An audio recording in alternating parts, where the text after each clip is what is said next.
Good morning, everybody. My name is Anne, and along with my colleague Laura Murphy, we'll be conducting the webinar today. Today we're going to look at family-friendly leave. This is an area that has developed significantly in recent years. And keeping abreast of what's what can be challenging for the employers. So today our aim is to give you a concise overview of maternity, adoption, paternity, shared parental leave and parental leave, and look at how to process them correctly through payroll.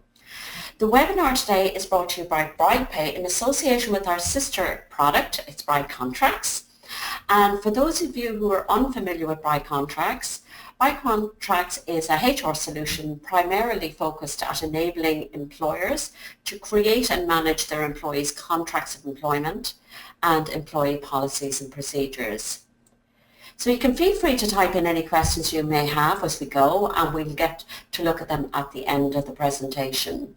So alongside me today is BridePay's employment law expert, Laura Murphy. So without further ado, I'm just going to pass you over to Laura to kickstart today's webinar.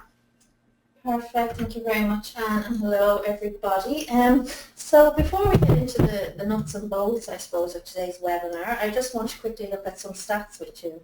Employment currently stands in the UK at 74.5% of all those aged between 16 and 64. That's almost 32 million people.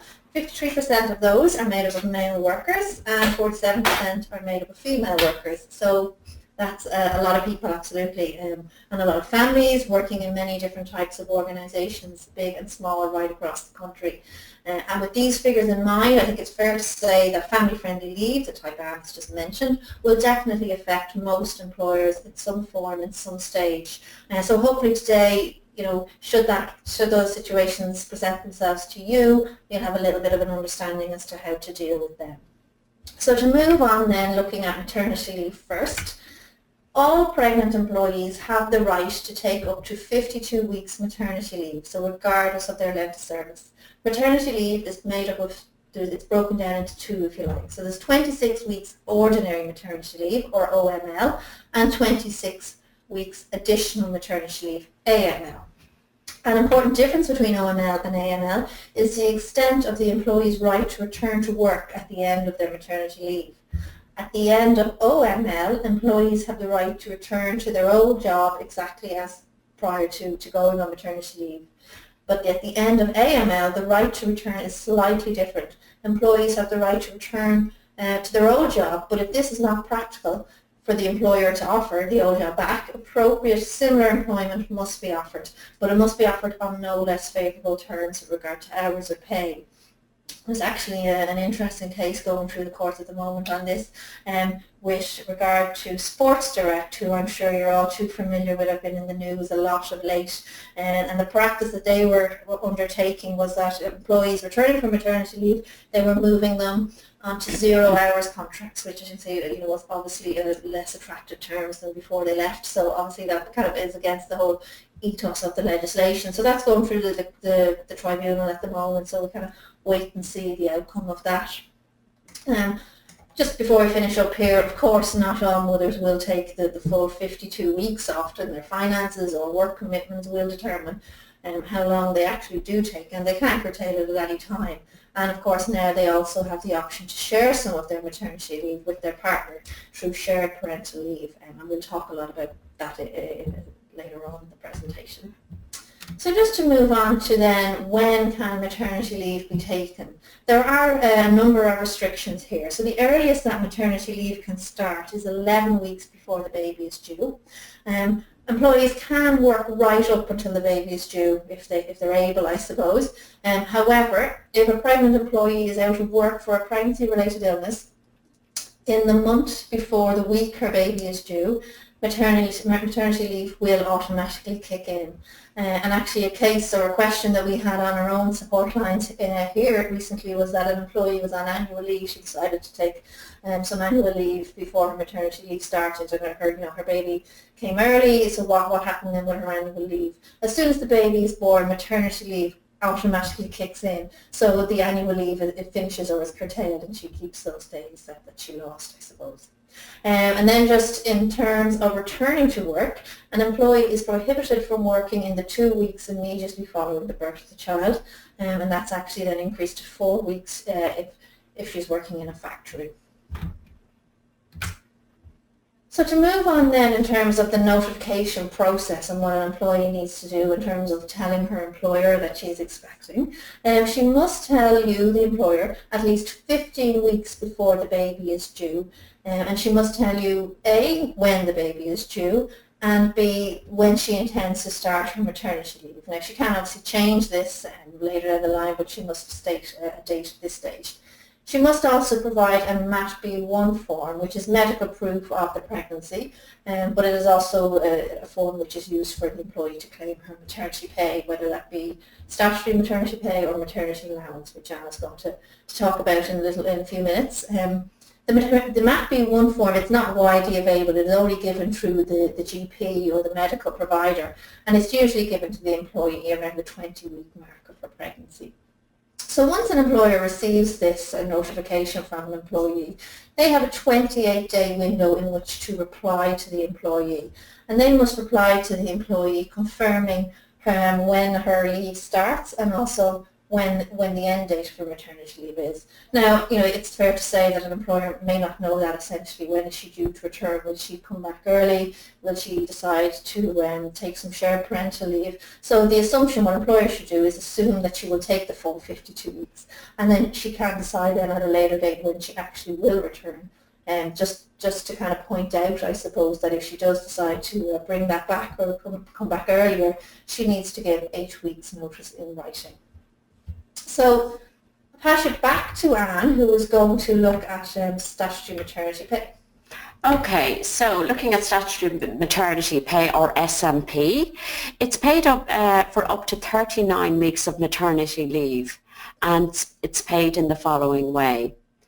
So 90% of average weekly earnings before tax for the first 6 weeks, and thereafter, the remaining weeks, 139.58, or 90% of their average weekly earnings, whichever is lower, for the next 33 weeks.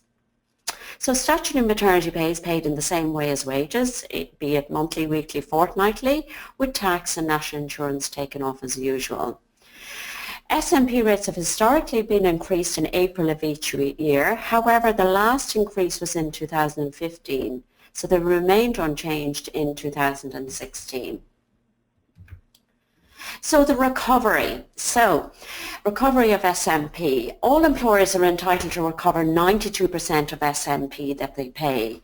However, if the employer qualifies for the small employers relief, where the total NIC in the qualifying tax year was under 45,000, they can recover 100% of the SMP paid, plus the additional 3% in compensation for the employer's share of NIC due on these payments.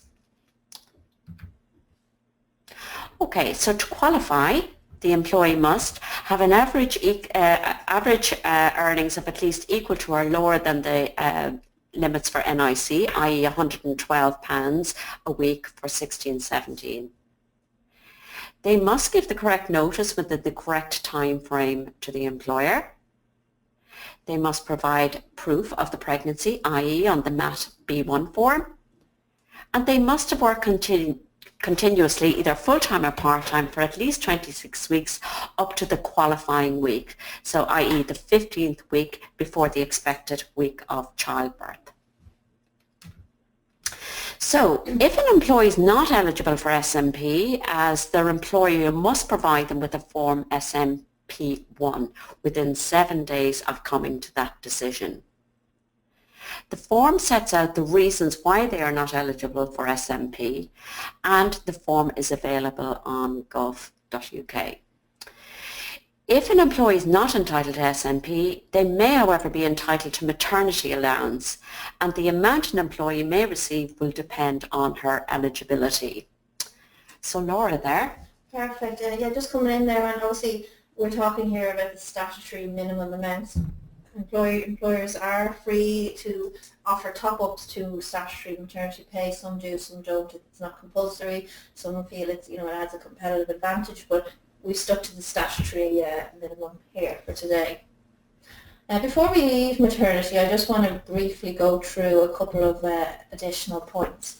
Antenatal appointments. Employees are entitled to paid time off to attend antenatal care. An employer can request to see proof of this appointment if they need to. So this is, they are legally entitled to time off to these antenatal appointments. And I just want to refer you to a piece of research that was just done over the summer. It was conducted by the Department of Business, Innovation and Skills with the Equality and Human Rights Commission. And they did a piece of research looking into discrimination with regard to pregnancy, and that had some stark findings, as I'll talk about throughout the webinar today. But one of them was that 10% of mothers said that their employer discouraged them from attending antenatal appointments, which I find very surprising and disappointing, considering it's in relation to the health of both the baby and the mother. So it is just a reminder, it is a legal requirement that they are allowed time off for these antenatal appointments. Very briefly, moving on to health and safety, pregnant employees are entitled to request a risk assessment during their pregnancy. Now, it's not an obligation that you have to do it as soon as you find out, but if an employee requests, you must conduct the risk assessment, and you'll be just reviewing their work surroundings, looking at things like, are they exposed to hazardous chemicals, does their role involve heavy lifting, etc. They're more, if you've got questions, kind of more specific questions in relation to this, the hse.gov.uk website has a range of further guidance on this. But where there are risks, and where risks do exist and cannot be addressed, the woman can request alternative work to remove her from these risks for the duration of her pregnancy. If health and safety issues cannot be removed, if adjustments cannot be made, or if alternative work cannot be provided, the woman can actually go on suspension on maternity grounds, which would be on full pay. So then, finally just kit days, keeping in touch days. During the maternity period, an employee can work for up to 10 days without losing any SMP. So these kit days can be taken separately or consecutively in a block. There's no obligation on the employee to come in for kit days or for the employer to provide kit days. It's very much at agreement, with agreement from both the employee and the employer. But if she does, generally when they are used is for training or maybe a team meeting to keep her in the loop during her period of leave. But if the employee exceeds 10 kit days, this will result in a loss to her SMP for that week in which the work was actually done. And I think I'm right in saying that the bright pay, you can actually record the kit days. You can, of course, yeah, absolutely. Mm-hmm. Perfect. So that's maternity in a nutshell, and we'll just move on to adoption leave. Okay, so statutory adoption leave and pay are broadly in line with statutory maternity leave and pay. So in terms of leave available, where employees have been matched with the child, they may take up to 52 weeks adoption leave. The rate of statutory adoption pay, the SAP, is the same as SMP, so it's currently set at 139.58, or once again the 90% of the employee's average weekly earnings, if this is less. And again, the qualifying criteria are similar, particularly with regard to the qualifying service of the 26 continuous weeks. So also worth pointing out are antenatal care. So the primary adopter may take time off for up to 5 appointments before the actual adoption takes place. Brilliant. Okay, so we're moving along nicely. We'll move on to paternity leave. So your employee may be entitled to paternity leave and pay if their partner is having a baby, if she's adopting, he, she, should I say, or having a baby through a surrogacy arrangement. The main eligibility criteria for paternity leave are A, that the employee should have responsibility for the child's upbringing, so they're one of the main carers. They are B, the biological father or the mother's partner. And finally, again, they must have worked continuously with their employer for 26 weeks, ending with the 15th week before the baby is due. Just to move on to what actually is paternity leave, fathers or partners who are eligible for paternity leave can take a block of 1 or 2 consecutive weeks. It cannot be broken up into separate days. It must be taken in a block of either 1 week or 2 weeks. The leave must be taken within 8 weeks of the birth or placement of adoption, and it cannot start before the baby actually has been born. So employees who are considering or who are wishing to take paternity leave, they must tell their employer as soon as possible, but no later than the end of the 15th week before the due date. And in their notification, they must notify their employer A of when the due date is, the length of the leave that they wish to take, is it 1 week or 2 weeks, and when they actually wish to take that. What is their expected start date? So pass you back to Anne to go through the pay side of it. So the rate of statutory paternity pay, or the SPP, is once again, it's the same as SMP. So once again, currently set at the 139.58 or 90% of the employee's average weekly earnings if this is less. So payments of SPP count as earnings, so you must deduct tax and national insurance contributions from them in the usual way. And you're normally able to recover some or all of the SPP you pay. And the qualifying criteria, once again, are similar to maternity leave. So I'll touch on them very quickly. So the employer must have worked for you continuously, full or part-time, for at least 26 weeks, up to and including the qualifying week. Once again, it's the 15th week before the week the baby is due, and must continue to work for you up to until the date of the baby is born. Have average weekly earnings of at least equal to the lower earnings limit for NICs, once again the £112 a week for 16-17 in the relevant period up to the qualifying week. Have given you the right documentary evidence and at least 28 days notice of when they would like the SPP payments to start. So fathers, partners and civil partners of a pregnant woman are entitled to unpaid time off during the working hours to accompany her to 2 antenatal appointments. There's no legal right to paid time off for antenatal appointments. However, employers may allow this time off with pay under the terms and conditions. It's also a protective leave, and we'll come back to that shortly. Great, perfect. Thank you, Anne. So we'll move on to shared parental leave. Shared parental leave was introduced in 2015, so it's a very new piece of legislation, and it applies to babies born or placed for adoption after the 5th of April 2015. Now, because it is such a new piece of legislation, uptake for shared parental leave has been quite low. You may or may not even have come across it yourselves. But I would expect, as kind of understanding grows and as it gains momentum, that hopefully uptake will increase. Shared parental leave, when we talk about paternity leave, shared parental leave replaced additional paternity leave when it was introduced. We still have ordinary paternity leave, apologies, getting tongue-tied, which we discussed there a few minutes ago, but additional paternity leave has been replaced with shared parental leave. So what is shared parental leave? Well, it was designed to give parents greater flexibility and the ability to share the care for their child in the first year. The essence of shared parental leave is that the parents can decide to share a pot of leave, deciding to be off work at the same time and or to take it in turns to have periods of leave separately. Shared parental leave, it doesn't replace maternity leave or adoption leave. Rather, under SPL, mothers, primary adopters can curtail their maternity or adoption leave, enabling them and or their partner to opt into the SPL system for the remaining weeks. So should the eligibility criteria for SPL be met, and we'll go through them briefly in a minute, and parents can effectively convert a period of maternity or adoption leave and pay into shared parental leave and pay that can be taken by either parent. Right. So moving on to the eligibility criteria. So in order to be eligible for shared parental leave and pay, the employee will need to first and foremost be the child's primary carer. They will also need to pass the continuity test, which I know at this stage, I'm sure you will know, that is 26 weeks continuous service at the end of the 15th week before the baby is due. And then this is known as the relevant week. So they will also need to still be in continuous employment until the week before SPL is actually taken. Also, to be entitled to the shared parental pay, they will need to have an average salary of the lower earnings limit, which Anne has already outlined as £112 per week. So what is different with shared parental leave is that an employee's eligibility will also depend on their partner's circumstances.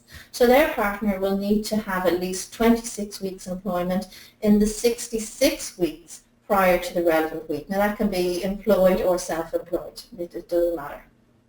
But the partner will also need to have an average weekly earnings of at least £30 a week in 13 of the 66 weeks. A little bit of a mouthful there.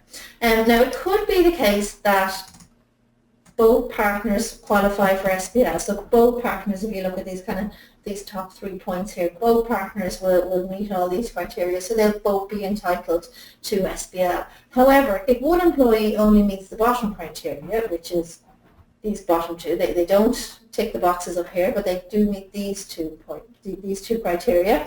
In this case, they won't be entitled to SPL, but their partner will be entitled to SPL, and the partner, she may still decide to take SPL. So what is the point, or what is the benefit there, I suppose you're asking? Well, there is the main advantage being the ability to request leave in different blocks and return to work in between blocks. So it may be a busy period, maybe somebody is working in a store and they're really needed over the Christmas period, so they may come back to work for a number of weeks over Christmas period, and then they'll restart their leave after that. So that's kind of the main advantage of doing that. Just also finally on this one, employees must also follow statutory notification process, and this is very important because there is certain information that an employee will need to provide their employer, both for themselves and for their partner, when they are taking shared parental leave, and there's an element of trust there as well.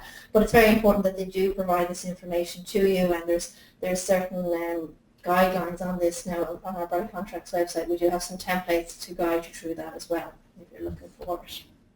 So I hope you're not totally bamboozled at this stage with shared parental leave. It can be quite a mouthful at some points. So what I've done is I'm going to go through a couple of examples with you, and hopefully that will kind of clarify how it works.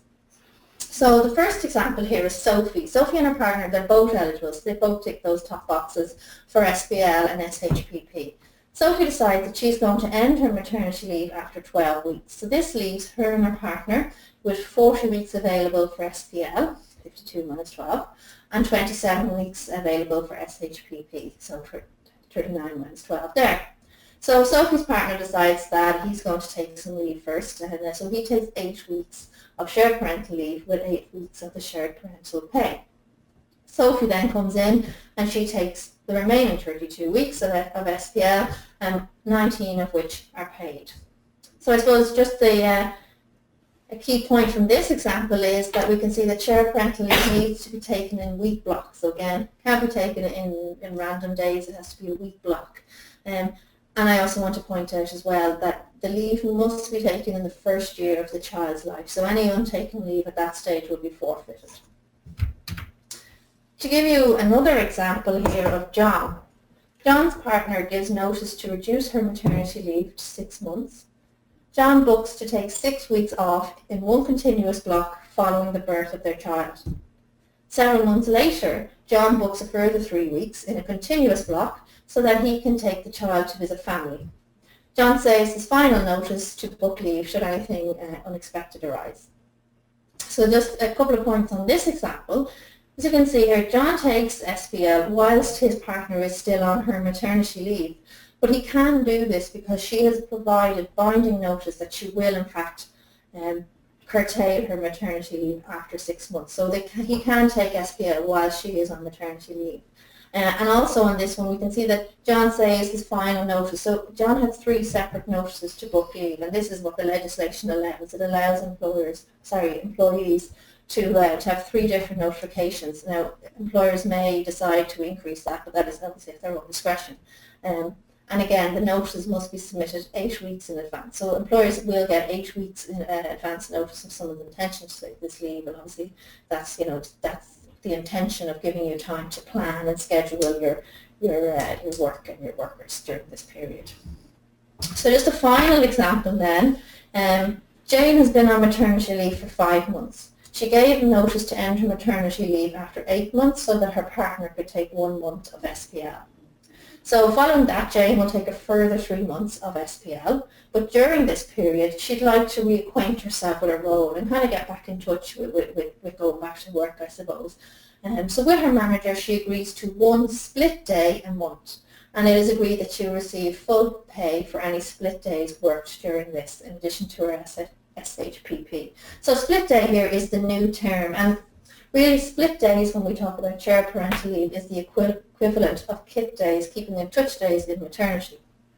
Difference being, when we have 10 days KIT days, we have 20 split days, and that's actually 20 days per employee, so per partner, should I say.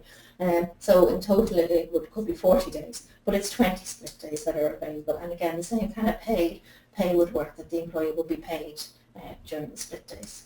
So to give us a break from shared parental leave, because I'm here to those us, and to give you a break from the slides, I'll pass it back to Anne, and she's going to take you through the payroll and how you'll process this leave in the payroll. But if you just bear with us now for a moment till we get our systems up and running. Perfect. Thanks very much, Laura. That was very comprehensive. It was great to get those 3 examples because it's quite a complex area. So let's look at the payroll now. So we have our first employee, and it's Beverly. Now Beverly is going on maternity leave. So if we look at the calendar here, okay, we'll see here she's starting her maternity leave on the 10th.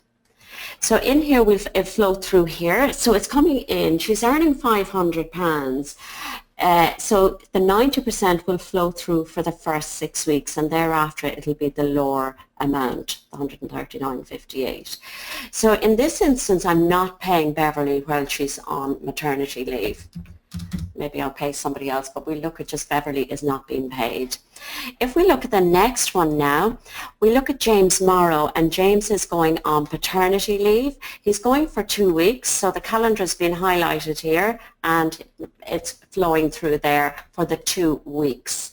So once, just a reminder there, if you're using bride pay, once you come off the paternity leave after the 2 weeks, you must remember to put back in their gross pay. Now, although you can top it up as well, but in this instance, I'm not paying. Right, the next one we have here is Jane, and Jane is on Statutory Maternity Pay, but Jane is actually going to curtail her maternity, and she's going to go for shared parental leave. So if I just move up here now, we'll see Jane. If we go into the calendar there, and in here you'll see she's starting shared leave here.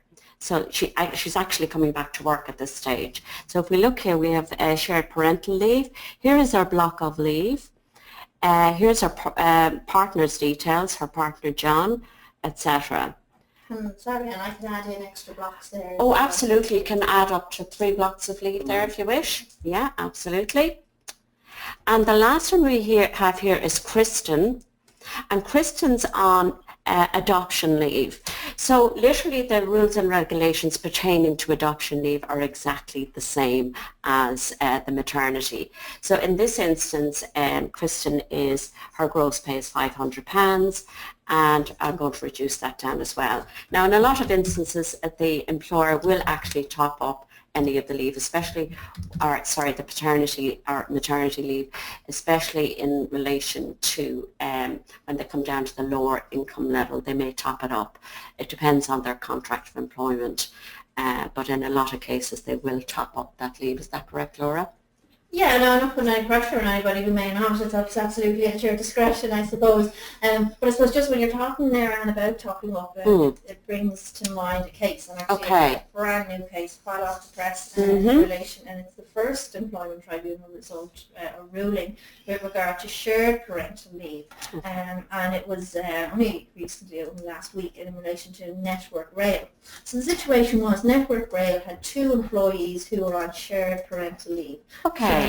they had a female employee and they had a male employee taking shared parental leave. It transpired, for the jigs and the reels, I suppose, that the female employee, her shared parental leave pay was being topped up, so she was getting a top up to her statutory amount. However, the male employee was not, so he was at a disadvantage. Because he was male and because he wasn't getting his top up. So off he went about a tribunal case, and the tribunal found in favour of the male employer that it was discrimination and that his pay wasn't being topped up as well. And he was actually awarded £30,000 for injury to feelings arising from discrimination and for future loss of earnings. So that was quite a considerable fine there that Network Rail faced. But I just think the learning point from this is that if you are deciding to top up maternity pay or one type of pay, be sure to do it across the board. So go back, have a look at your policies and your procedures. What are you offering? Are you being consistent? Are you being, is it equality right across the board? So if you're topping up maternity pay, you need to be topping up paternity pay, or you need to be offering equal pay with shared parental pay. Right, okay, that's really important. It's not something you'd really think about. You always think maybe... The default is probably top up maternity pay. Yeah. Follows are the second thought, but we have to... So equal rights for both parties. That's good to know. And that's running through the courts at the moment. No, it's just on. Oh, right. Last week, I think the ruling went out. It's the first shared parental leave case that we've had. Okay. And again, go back to growing understanding and growing momentum with shared parental leave. So hopefully when we get more and more cases like this will promote the use of shared parental leave. And, which is promoting and helping mothers get back to work sooner or having a kind of a more gradual, phased-in return, but also promoting fathers to take time as well. Very good. I think it's a positive all around, but it's just a note to employers that if you are topping up pay, do it on both sides. Do it across the board. There's just one other quick thing I want to show you here is the recovery, okay? So I'm just going to update the payroll here just to bring it through so I can just show you a bit of recovery there of the statutory payments. So if I go into the HMRC payments here, and I'll go for my month ending the 5th of October. If I just go into the following month, we should see some recovery flowing through here. Bear me a second. Actually, if I need to go back here for 1 second, I actually need to go back and make sure I've updated for everybody. I was concentrating on one there. Make sure. Okay. So I'm going to finalize for all. Select all, the next week, and finalize for all, and finalize. Just bring something through here. Right, okay, so if I go into the employees there, go into my HMRC payments, and that's a bit strange that it's not coming through. The student loan deductions, November. Okay, so our compensation is flowing through here now for the SMP. So you'll see the 2781 is flowing through, the SPP, the SAP, so all looking good there. And this is prompting me here just to send the EPS, and that EPS will be there to show all the recovery of the payments to offset against your P30. So that's that. I'm going to hand you back to Laura now. Right, perfect. Again, just bear with me now till I get our slides back. I'm not going to go back through SPL, I'm sure you've probably had enough of it. We move on to parental leave, not to be confused with shared parental leave. It is a similar name, but parental leave is separate. Parental leave is for employees to take, it allows employees to take time off work to look after a child. Parental leave grants 18 weeks leave per child, per parent. So just to look at this family that we have here, in this case the mother would be entitled to 36 weeks parental leave, so she's got 2 children, a son and a daughter, so 18 weeks each, and equally the father would also be entitled to 36 weeks parental leave. So the leave can be taken up to at any time up until the child's 18th birthday. Generally, employees must have completed 1 year's continuous service with an employer to qualify for parental leave. Parental leave should be taken in blocks of a week or multiples of a week, and there is an exception that is allowed if your child is disabled. Now, any other arrangement must be agreed with the employer and is totally at the employer's discretion. It is common enough that employers may allow employees to take it in day blocks. Maybe it's take it for every Friday or every Monday off until the 18 weeks is used, but that's very much at the discretion of the employer. Parental leave is unpaid. Now we've just been talking about topping up pay, etc. The general practice is it's unpaid leave. They're unpaid, and companies don't tend to top up parental leave or offer any sort of payment. And there's no statutory payment for parental leave as well. So in terms of processing it through the payroll, it's just an unpaid leave. Oh, right. Can I just ask, do they accrue holiday? Do they lose holiday? Any entitlements in relation to that?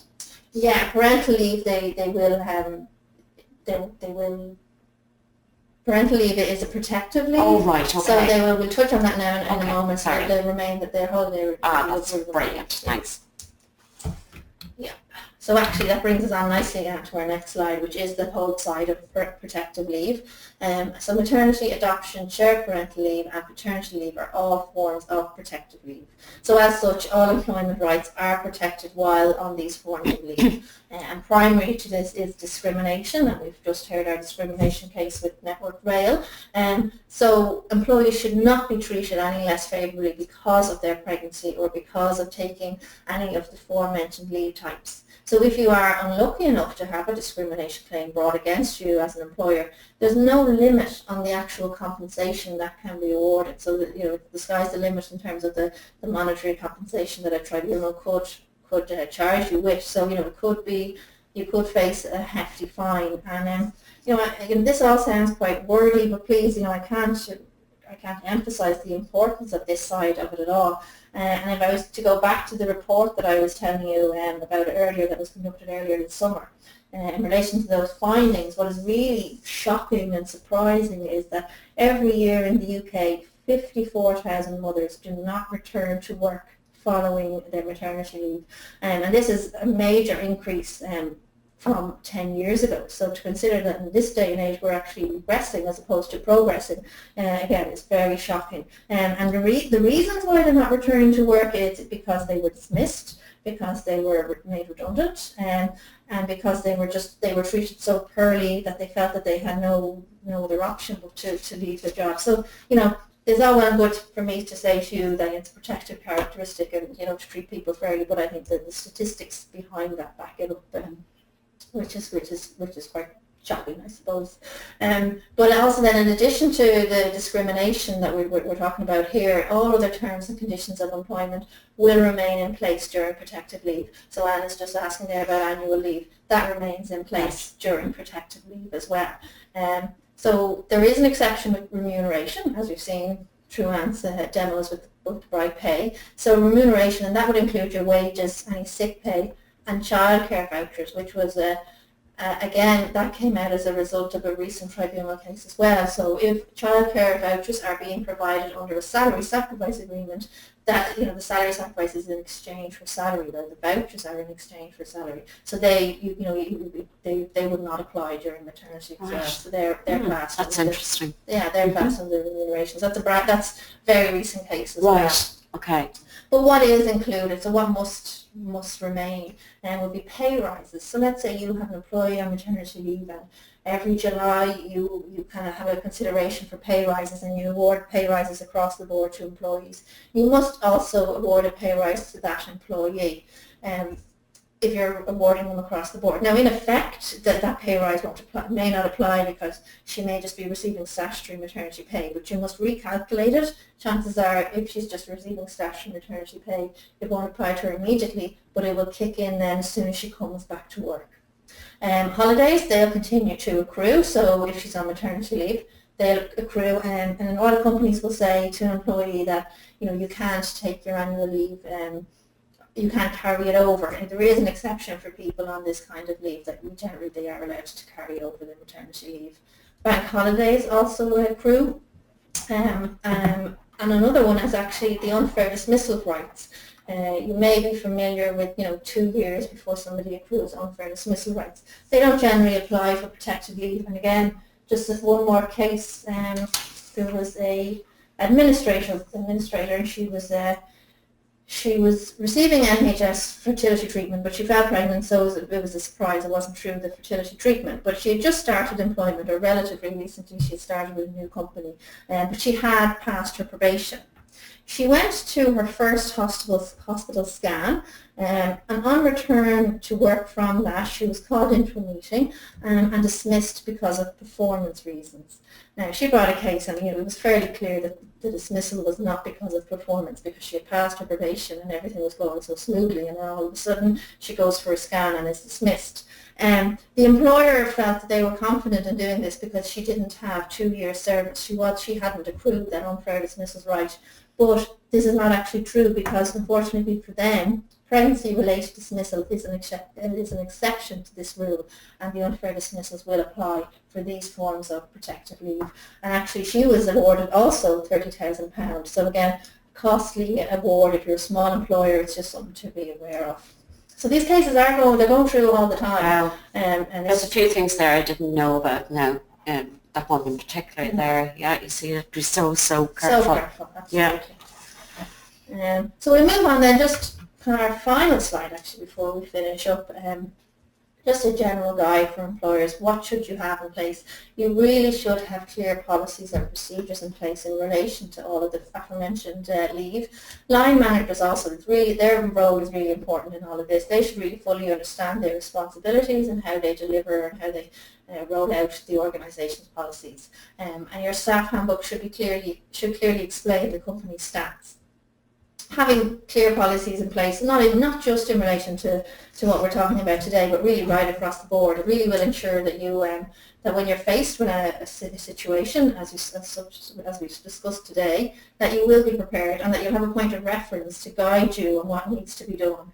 And also what's really important is that with a policy, having policies in place will really help ensure consistency across the board for all employees. So as we were talking about earlier, reviewing those policies and checking that there is consistency is important. So if you don't have a staff handbook in place, or you're looking to put policies in place, I would suggest you to have a look and review your policies. If you're looking for anything specific, do check out Bright Contracts, as we have a range of policies and procedures in place. So, right, can you, is there any help or assistance you can give us with these, like, all these policies you're talking about? Do you have any guidance there for us that I as an employer could take a quick look at? Yeah, well, right. We've on the Bright Contracts website, just to show you very, very briefly, there's a range of support, as there is on the Bright Pay. We put a lot of time into our support pages. So just very briefly to show you there, the support pages under support in the brightcontracts.co.uk. We have HR guidance section, and we have a template HR document section, and you can see here all the different just clicking here, all the different sample documentation that we have, and even just talking earlier about the notification for shared parental leave. Brilliant. I can click into this, and we have all those templates there. Now they are just on the website, so they're free to use. Right, if you're okay. looking to put your actual policies in place, that they're on the program then. Okay, so I can actually print off some of those, but I know we had a question earlier coming through there about how do you put those contracts in place, or is there a link between Bright Pay and Bright Contracts? Absolutely, yeah. Obviously they're sister programs and they talk to each other. Right. So once I'm set up on Bright Pay, I can import. I can run an import, and all my employees will automatically then appear in Bright Contracts, and it's just a much easier process then to create their contracts for them. So the contracts and this is all the backup information there. So the template, letters and forms for all those different types of leave. Absolutely. Brilliant. Okay. So on to questions and answers. Just there, if anybody is looking for the slides, we do record all our webinars, so we will send out a recording with the slides to everybody afterwards as well.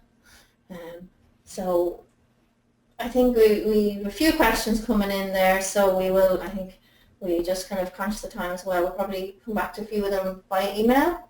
Yeah, absolutely. I mean, we want to hear from Emma. The average weekly earnings would be calculated, yes, on the employees who earn commission. Yeah?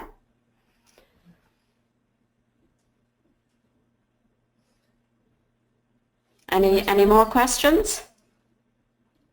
No, okay, so it looks like that's it. Thank you very much for joining us today, and if you have any questions at all in relation to the payroll or contracts of employment, please feel free to contact us. We will drop you all an email just thanking you for joining the webinar, and we will have a recording as well for you. The recording will be available probably later today, so you will receive a recording and slides.